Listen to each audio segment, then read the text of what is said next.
Yo, this is our last service for the weekend. We're leaving it all on the field right now.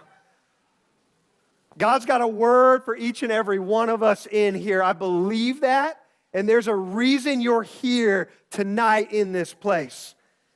He brought you here for this moment to speak something directly to you. He's bringing us together here in this place for a fresh word, for fresh revelation. He wants to say something to you today. Some of you, you're here for the first time in a long time. It's been a minute. It's been since Easter. And that's okay. We're glad you're here. Like there's some people, that's just the way of the church in America. There's some people, we pop in for Easter, and we pop in for Christmas, and we just get a little taste and a drink, and we're like, all right, we're good for a few months. I'm going to go do my own thing again. That was great. And that's okay. We are glad you're here. And in fact, some of you, you're here right now, and you came to hear the Christmas story. All right, here you go. Luke 2, 11 through 12. It's that time of year, okay? The Savior, yes, the Messiah, the Lord has been born today in Bethlehem, the city of David, and you will recognize him by this sign. You will find a baby wrapped snugly in strips of cloth lying in a manger. There you go. That's all I'm giving you. If you wanted the Christmas story, go home and read the rest for yourselves. That's all I'm giving you today, because he's got something else for us. He's got a word for each and every one of us in here tonight. And I remember going to too many services as a kid that were wasted on stories that we'd heard time and time again, that we heard every time we sat down for Christmas. Are we thankful? Am I thankful that the Messiah came? Yes. But I think too often we get really obsessed with the baby in the manger and Jesus on the cross. Because the baby in the manger doesn't tell us to do anything. He doesn't call us to change. He doesn't call us into new life. The baby in the manger is lying there quietly and peaceful, because that's what we sing about, right? We love that. That baby in the manger, he's not telling us to do anything. He's not saying, go and sin no more. And then Jesus on the cross, we love that image of him. We do. It pains us. It hurts us. But when we see that, we know, man, everything I am, everything I've done, every sin, it's hung up on the cross, and he took that punishment for me, and I'm forgiven. And thank God for the empty tomb, because now I have hope in the resurrection. We love those two things. But what about in between? Because that's where we're going to spend a majority of our time here on this earth, in the in-between. Between the moment you give your life to him and you say, I want that. I want that freedom. I want that forgiveness. I want all of that. I want that gift, right? We all want the gift. It's Christmas time. Who all wants a gift this weekend? Amen. Oh, you know what? It's all right. Just some of you guys, you've been, I want you to know, here at Revival, you can interact with us. We want to have fun. You can help me preach. If you're like, man, that's good. Amen. Like God is moving in this room. We can interact here, just so you know. We call it a holla back church, all right? I stole that from somebody, a friend of mine. Okay? There's a gift for you tonight. There is.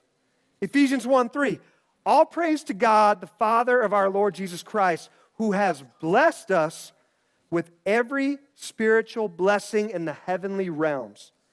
Every spiritual blessing in the heavenly realms, because we are united with Christ. If you've been united with him, that gift, every spiritual blessing, it belongs to you. It's yours. If you haven't made that decision yet, I want to tell you, you can do that tonight at the end of the service. If you want to do that, if you want to say, hey, he is Lord and Savior, I want that for my life, great, you can do that. You can be united with him. But I know a lot of you, you're here tonight, and at one point, you made that decision. Whether it was last week, 5 years ago, 10 years ago, 40 years ago, you've made that decision, and you need to hold on to this promise right here. Every spiritual blessing in the heavenly realms, because we are united with Christ. That's why he came. We remember the baby in the manger, but it's more important to remember why he came and what he accomplished while he was here. Don't forget that. 1 Corinthians 15. Our church Revival, we've been in this series all year. Some of you were wondering if I was going to finish before 2023. Nope, I'm not, all right? But we're going to get close, okay? Chapter 15, verse 35. Here's where we're picking up tonight. The resurrection body. But someone may ask, How will the dead be raised? What kind of bodies will they have? What a foolish question. Paul just puts people in their place all the time. What a foolish question. All right? Somebody's like, hey, I just got a question. There are no stupid questions. Paul says, that's a stupid question, all right? Paul, he does say that there are stupid questions. When you put a seed into the ground, it doesn't grow into a plant unless it dies first. And what you put in the ground is not the plant that will grow, but only a bare seed of wheat or whatever you're planting. Then God gives it the new body he wants it to have. A different plant grows from each kind of seed. Similarly, there are different kinds of flesh. One kind for humans, another for animals, another for birds, and another for fish. There are also bodies in the heavens and bodies on the earth. The glory of the heavenly bodies is different from the glory of the earthly bodies. The sun has one kind of glory, while the moon and stars each have another kind, and even the stars differ from each other in their glory. It is the same way with the resurrection of the dead. Our earthly bodies, each and every one of us in here, our earthly bodies are planted in the ground when we die, but they will be raised to live forever. Our bodies are buried in brokenness, but they will be raised in glory. They are buried in weakness, but they will be raised in strength. Some of you tonight, you're here and you feel that brokenness. You feel that weakness in your life. Here's a promise that you can hold on to. You will be raised in strength. They are buried as natural human bodies, but they will be raised as spiritual bodies. For just as there are natural bodies, there are also spiritual bodies. You are planted as a seed. You know what a seed looks like, right? I should have brought a visual aid, but I didn't. You know, a seed is just plain and bare and kind of just not much to look at. But when you plant it, the seed dies, and what grows looks nothing like the seed. Paul's explaining that. This is a spiritual truth that we can take. What we're going to look like in heaven, our resurrected bodies, it's going to look nothing like what is planted, what we are walking around in right now. These are seeds. And some of you, you're like, I kind of like my seed. I look pretty good. Some of you are like, I'm done with this seed. Give me the new one, all right? I'm ready. God, please. It's going to be planted, and what is raised new, I mean, it is. When you think about the size of a seed and you think about the size of what can grow from it, if you think about an acorn compared to what do you call that, an acorn tree? Oak tree. Yeah, okay, thank you. I was like, oh, here I am talking about plants. I'm not a herbologist. Is that a thing? I don't know. All right? Think about that. The size of the seed compared to the enormity of the plant or the tree that comes from it. The resurrected bodies are going to be incredible. Here's how my mind works. I was reading this passage all week, and I just kept reading about seeds, and this idea of seeds kept coming to my mind. And I started to think, what is it like when you think about seeds, okay, here you go. What do birds eat? Seed, right? Maybe some other things too. But, once again, I don't know anything about plants. I don't know anything about birds, but I've heard they eat seeds. All right? That's what people have told me. Okay?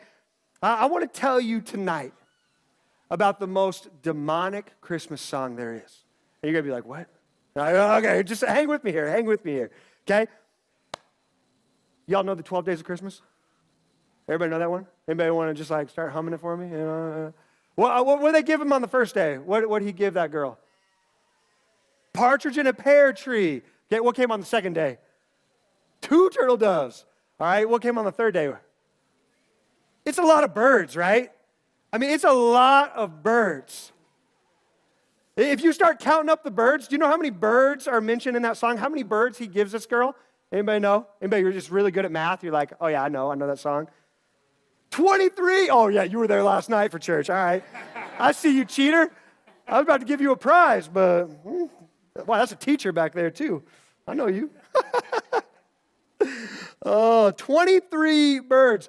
Now, if you listen to the song, to me, you could say that on each day, he's giving all those things again, right?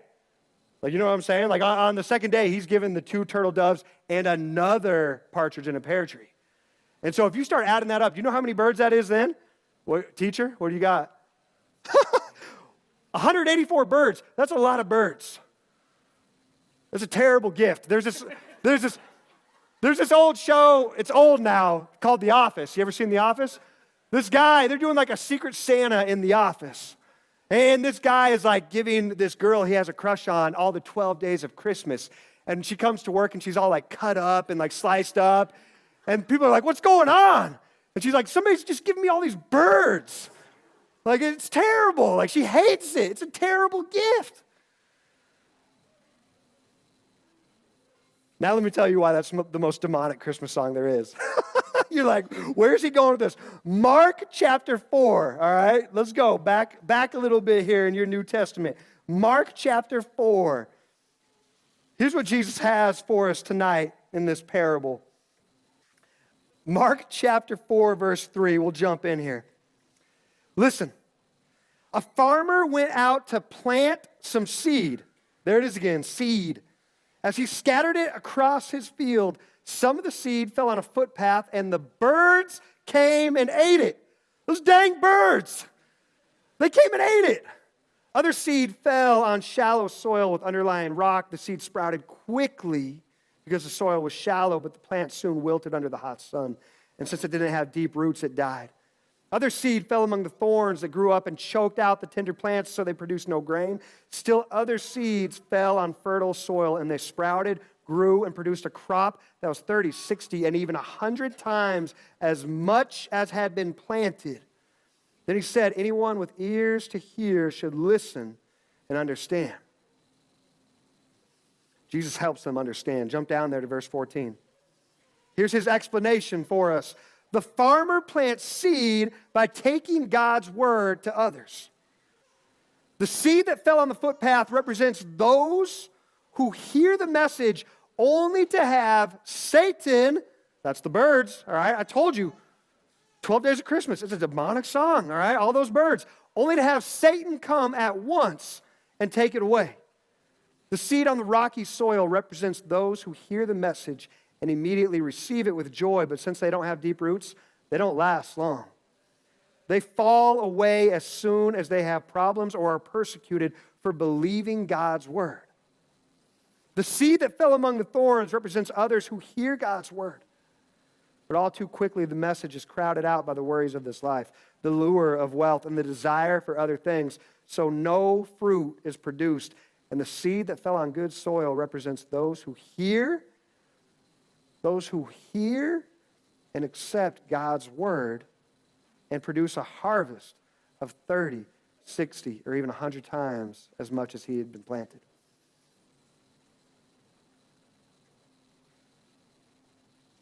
John 10:10. The thief comes only to steal, kill, and destroy. That's what the enemy does. That's what the birds do. They come to steal, kill, and destroy. What do they want to steal? They want to steal the blessing. They want to steal what you have accepted freely from the Savior, from the Messiah. And so they come and they pick and they attack and they come after everything good. They come to steal, kill, and destroy. But I came that they may have life and have it abundantly. Some of you right here in this room, you don't feel like you have life abundantly right now. You don't. I'm telling you right now, you don't. Because you are living outside of the protection of God's house. You are living outside on your own, and you kind of wander back in every now and then, and you kind of just, you want to drink, you want to feel, you want to experience the Holy Spirit, and so you come back to the house every now and then, and you get a little taste of who He is and what He's done, and then you say, all right, that's good, I'm going back out on my own again, and you are living in disobedience outside of His house, outside of His protection. And that's where the thief comes, to steal, kill, and destroy. Don't let those birds steal your blessings. Don't let them steal the blessings he has for you. Go to Ephesians 3. I want us to look at that whole passage there, Ephesians 3. Look at this with me. Look what Paul says about these blessings. Or Ephesians 1, verse 3. All praise to God, the Father of our Lord Jesus Christ, who has blessed us with every spiritual blessing in the heavenly realms, because we are united with Christ. This is our gift, freely given. Even before he made the world, God loved us and chose us in Christ to be holy and without fault in his eyes. God decided in advance to adopt us into his own family by bringing us to himself through Jesus Christ. This is what he wanted to do and gave him great pleasure. Some of you don't feel loved. You don't feel wanted. You don't feel desired. You are alone here tonight, but I want you to know you're not alone. You are wanted and accepted and invited into the house. This is where his blessings are. But you keep living outside of his house. You keep living on your own in this world. And the thief, the birds, they keep coming to steal what God has promised you. Don't let those birds steal the blessing.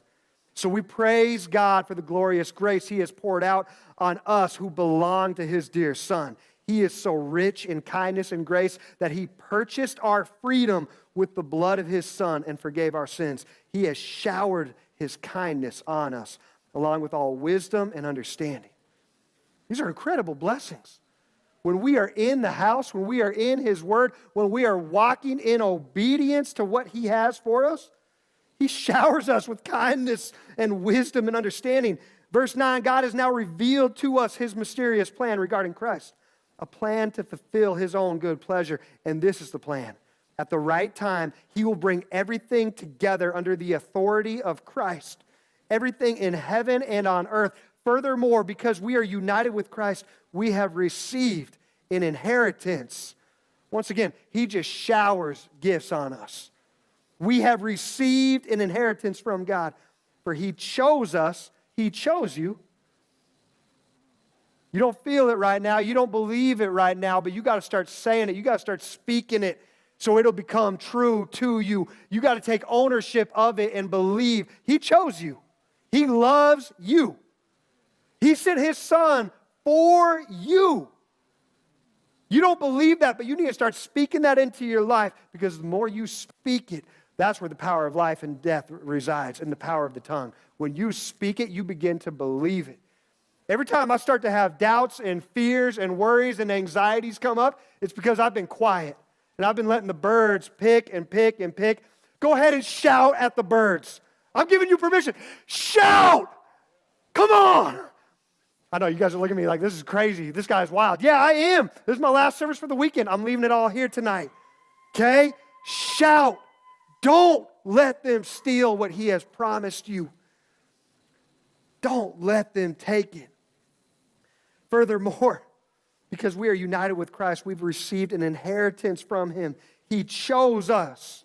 Verse 12, God's purpose was that we Jews, who were the first to trust in Christ, would bring praise and glory to God. And now you Gentiles have also heard the truth, the good news that God saves you.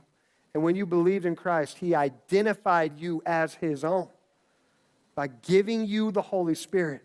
Some of you don't believe that you're living life abundantly. You don't believe it's possible to live life abundantly. But the more you begin to sit in his presence, to begin to acknowledge he is with you and he is speaking and he still moves, to realize that your body is a temple of the Holy Spirit and he resides in you. You carry the righteousness of God. You carry the power of the resurrection within you. That will begin to change the way you look and view and walk through life. You'll begin to walk through knowing that you carry his presence everywhere you go. Know it and believe it and walk forward in it. You've been identified as his own and he's given you his Holy Spirit. You can walk in abundance through this world the more you begin to walk in submission and surrender to his voice in your life. Some of you still having a hard time believing it. I know, because there's still moments that I have a hard time believing it. Because that's what the enemy does. He comes and he picks and he picks and he tries to take and steal and destroy what God has freely given you. He can't have it. He can't have it. You are his.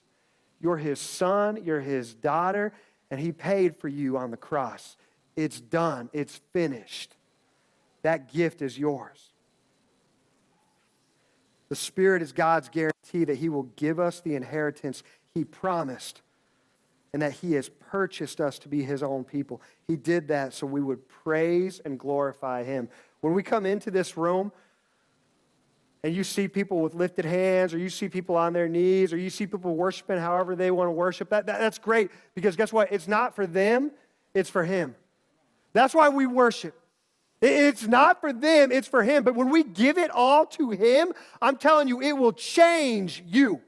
It will change you from the inside out. The more you submit and surrender and give yourself to him, no matter how foolish it might feel, no matter how dumb you might look to your friends or your family that you invited here tonight, if you drop on your knees and you give him everything in praise and worship, if you give it all to him, it will change you and you'll begin to walk in that freedom and that abundance that Jesus promised.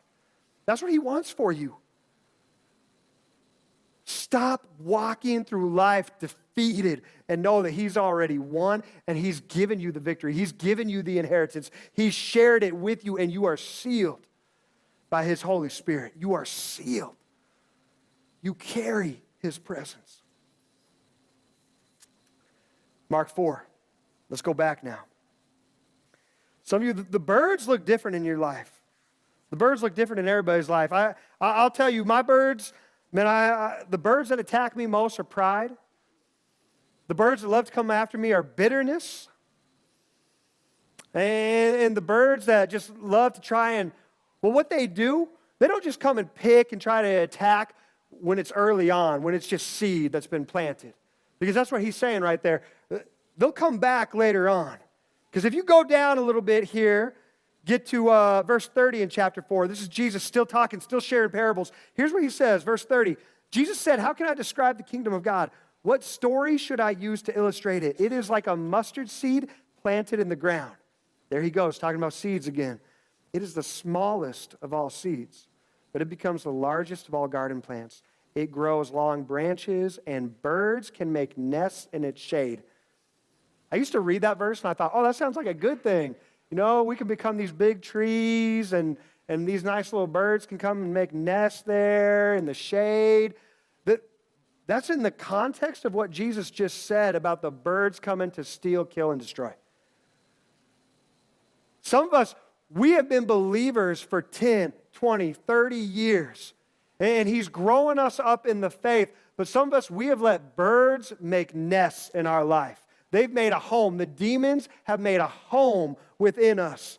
And we hear that voice of fear constantly, the spirit of fear, the spirit of anxiety, the spirit of worry.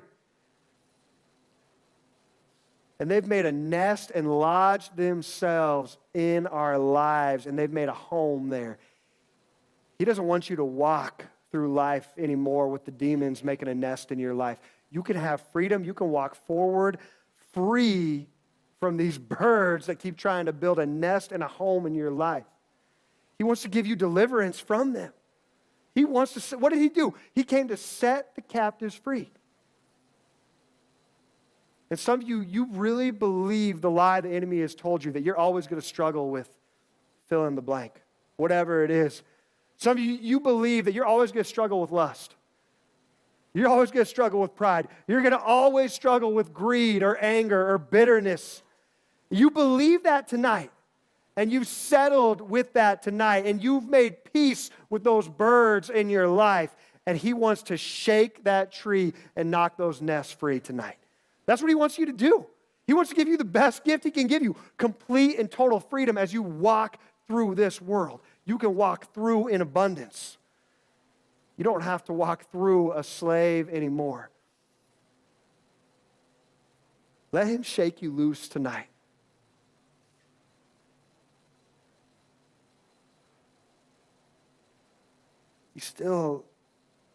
You still don't believe it. You can choose. Like we can choose. Some of us, we've just chosen to hide the nest. We've just chosen to hide whatever the sin or whatever the coping mechanism is that we are struggling with. And I want you to know, what you hide cannot heal. If you leave it in hiding, it cannot heal. Hiding will keep it there for the rest of your life, and you'll live as a slave to it until you bring it out into the light. Confession and repentance will set you free. And some of you are like, nope, not me. I can't do that. People don't know. I can deal with this on my own. You don't have to deal with it on your own. When you bring it into the light, people come alongside you. They're not there to judge you. They're not there to condemn you. They're not there to throw stones at you. They're there to say, hey, I've struggled too.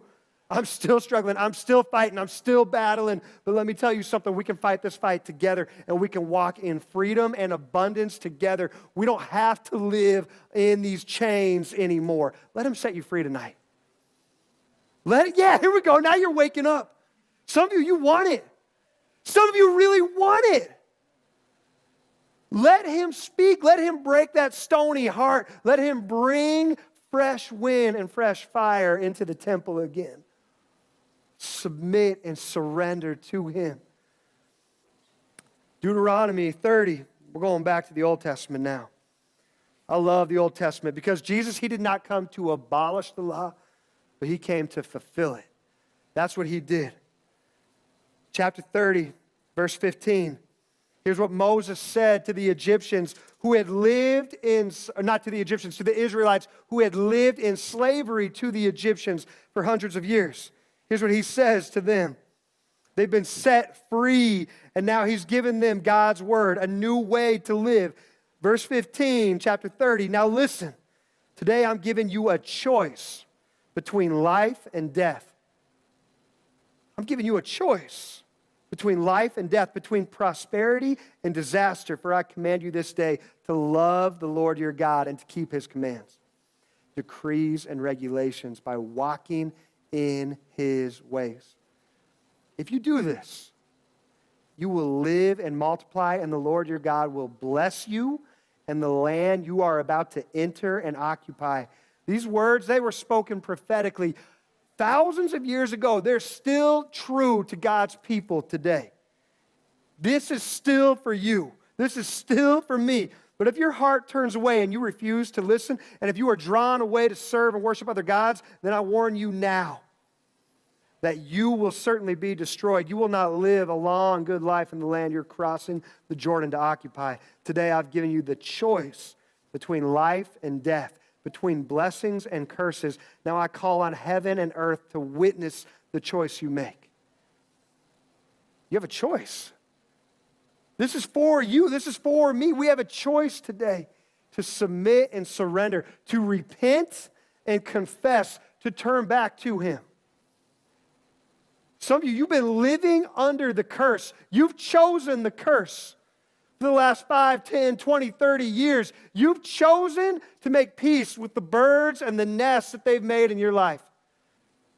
And he's saying, no, you have a choice between life and death, between blessings and curses. Today I give you the choice between life and death, between blessings and curses. Now I call on heaven and earth to witness the choice you make. Oh, that you would choose life, so that you and your descendants might live. You can make this choice. You can make this choice by loving the Lord your God, obeying him, and committing yourself firmly to him. This is the key to your life. And if you love and obey the Lord, you will live long in the land the Lord swore to give your ancestors, Abraham, Isaac, and Jacob. The promises of Abraham are still for us today because we've been adopted into the family. They're still for us today. We have a choice. You don't have to live outside of the house anymore. You don't have to live under the curse anymore, but so many of us, we settle for the curse and we just say, this is normal, this is life, and we settle for it and we walk in it day after day, year after year, and it wears us down until finally we're just done and we want to be out of here.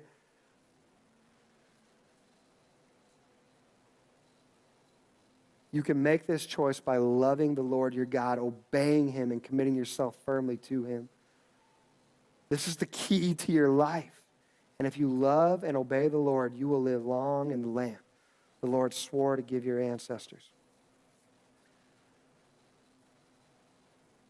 We want God on our terms and our conditions. Even tonight, there are people in this room that came into this room and they said, this is great. I'm giving God, a gift.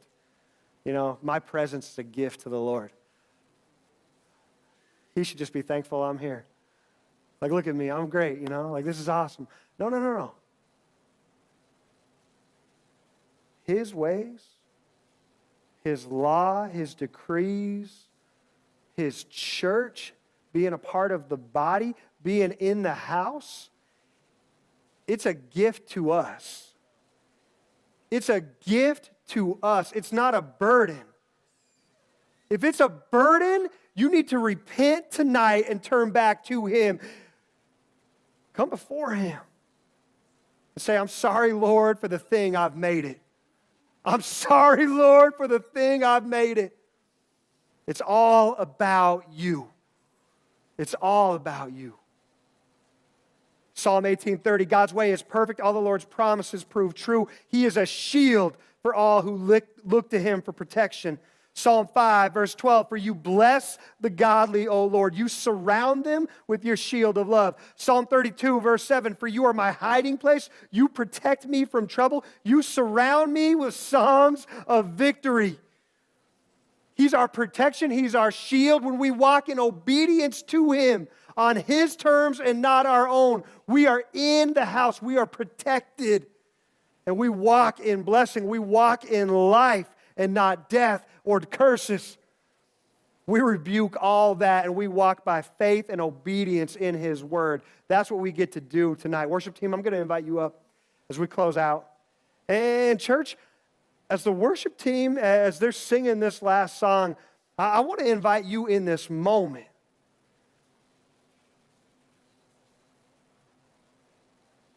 If you've been disobedient to Him, if you've been hard-hearted towards Him, if you've turned your back on Him, if you've made this a duty and an obligation, in this moment, He wants to soften your heart and He wants to speak to you. Invite Him in this moment. He's here right now. He is present. Don't miss this moment to repent and turn back to Him.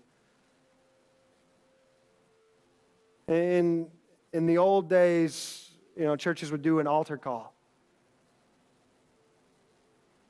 Revival, we're all about the old days because to me, that's what revival is. It's not trying to improve upon the word. It's not trying to add to it or take away from it, to make it better, to make it more appealing. No. It's a return to what His word says and what He's called us to. We all want the gift. But most of us, we want it without repentance. We want it on our terms. We don't want to walk in obedience to His word. But if you love me, you'll obey my commands. That was what He said. You'll walk in obedience, and His way is not a burden. It's freedom. That's what He wants for you tonight. The law, walking in obedience to it, is not a burden. There is freedom in it when you begin to walk and listen to the Holy Spirit.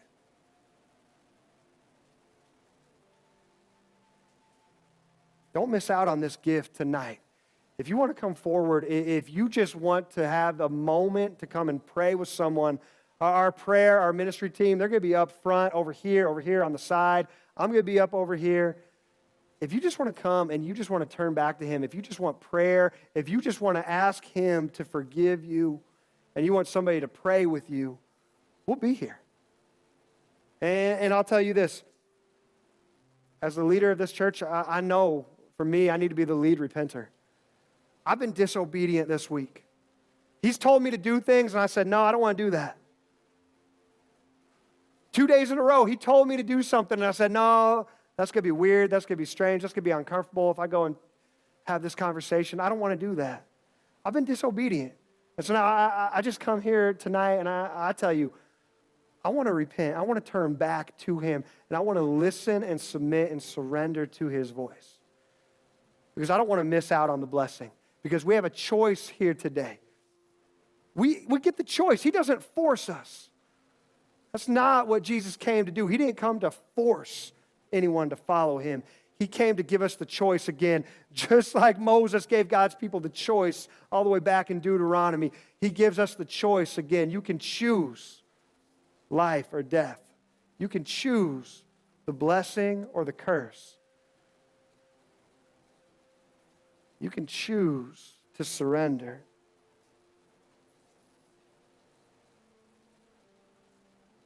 We're going to close out here in 1 Corinthians 15. This is the passage I read anytime I have to do a funeral. Because there's no avoiding that. Unless he comes back first, we're all going to face this moment someday. But this is what we put our hope into. This is why we walk in obedience to his voice. Because he's the only one that's come.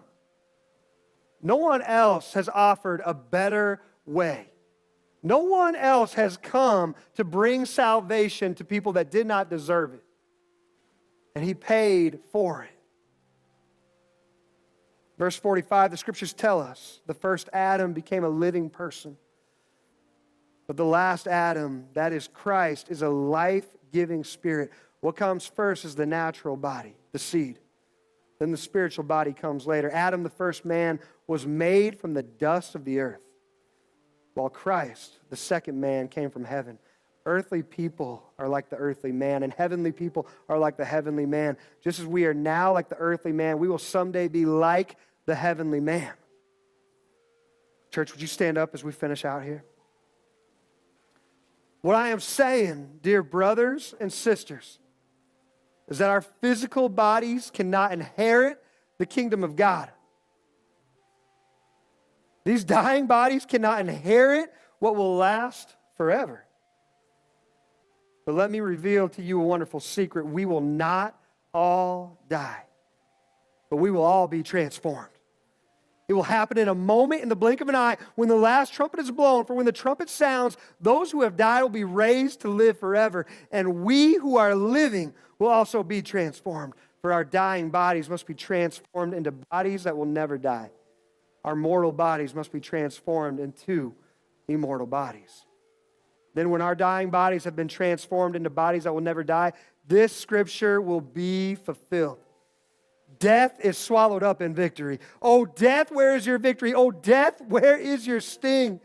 For sin is the sting that results in death, and the law gives sin its power. But thank God, he gives us victory over sin and death through our Lord Jesus Christ. That's why he came.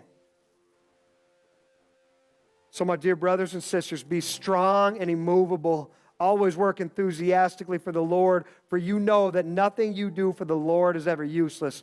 Choose today life. Choose today the blessing. Walk in obedience to him.